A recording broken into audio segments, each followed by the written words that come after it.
When the girl was finished, she wiped her mouth with the back of her hand and blew her nose on the napkin. Mrs. O'Neill stroked her tangled hair. "How would you like a nice hot bath?"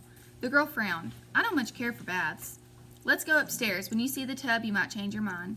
Mrs. O'Neill led the amazingly docile girl up the back stairs. I waited to hear her yelling and screaming and thuds and thumps and door slamming, but instead the water ran into the tub and all was quiet.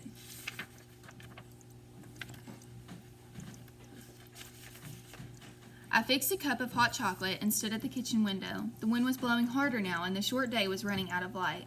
The second night without Erica was almost here. After a while, Mrs. O'Neill came downstairs carrying the girl. She changed her from a scary little wild creature into an almost normal kid. Her hair had been washed and combed, her face and hands were clean, and she was wearing one of Dad's old plaid flannel shirts, last seen hanging on a hook in the bathroom. It fit her like a long nightgown. "She needs to rest," Mrs. O'Neill said. "I don't want to put her in your sister's room. Can she sleep in your bed for a while?" I hesitated, but where else was the girl to sleep? At least she was clean now. Reluctantly, I led the way to my room. By the time Mrs. O'Neill laid her down, the girl was asleep. Covering her with a quilt, she looked at her in a dim light. "You poor child," she whispered.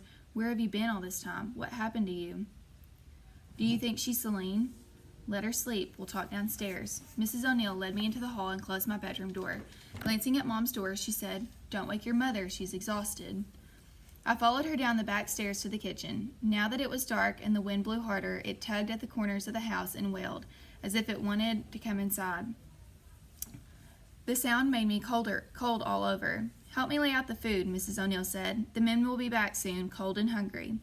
Women from town had sent casseroles, sandwich platters, cakes, and pies.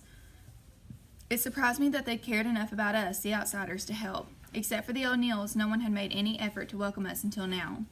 While we set out dishes, Mrs. O'Neill said, "We knew Celine Estes, John and I. He told me that Celine was best friends with your daughter." I looked at her. "But she's almost 60 years old now, and that girl upstairs appears to be my sister's age. How can she be Celine?" Mrs. Jackson. That was Miss Howard.